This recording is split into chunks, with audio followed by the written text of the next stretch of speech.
জল্পনাই সত্যি হলো, লাল হলুদ শিবিরে সই করলেন গোলরক্ষক দেবজিৎ মজুমদার। বেশ কয়েকদিন ধরেই তার ইস্টবেঙ্গল যোগের গুঞ্জন শোনা যাচ্ছিল। এবার দলের তরফ থেকে ঘোষণা করা হলো, আগামী মরশুমে লাল হলুদ শিবিরে গোলপোস্টের নিচে দাঁড়াতে দেখা যাবে তাকে। শতাব্দী প্রাচীন ক্লাবের সঙ্গে 2 বছরের চুক্তিতে সই করেছেন দেবজিৎ। গত মৌসুমে ইস্টবেঙ্গলের গোলরক্ষক ছিলেন প্রভু সুখন গিল।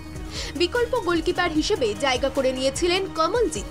গিলের অনুপস্থিতিতে পাঞ্জাব এফসির বিরুদ্ধে 4টি গোল হজম করতে হয় লাল হলুদ শিবিরকে। গোলকিপিংয়ে খরা বুঝতে পারেন ইস্টবেঙ্গল কর্তারা, যে কারণেই অভিজ্ঞ দেবজিৎকে শিবিরে টানেন ইস্টবেঙ্গল কর্তারা। দেবজিৎকে দলে পেয়ে দল যে আরও শক্তিশালী হলো তা বলাই বাহুল্য। অতীতেও ইস্টবেঙ্গলের হয়ে খেলেছেন দেবজিৎ। পরে ভবানীপুর হয়ে দেবজিৎ এর গন্তব্য ছিল মোহনবাগান। সঞ্জয় সেনের নেতৃত্বে আই লিগের চ্যাম্পিয়ন হয় সবুজ মেরুন। মরশুমের সেরা হয়ে ওঠেনি দেবজিৎ, পরে ফিরে আসেন লাল হলুদে। পরের মরশুমে অবশ্য ছেড়ে দেওয়া হয় দেবজিৎকে, তিনি যান চেন্নাইয়ে। তারপর আবারও লাল হলুদ শিবিরে ফিরতে চাইছেন ইস্ট বেঙ্গলের শেফজিৎ দেবজিৎ মজুমদার।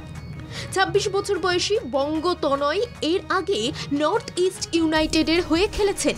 গত মরশুমে জামশেদপুর এফসির হয়ে মাঠে নেমেছেন দেবজিৎ। ব্যুরো রিপোর্ট, বাংলা জাগো।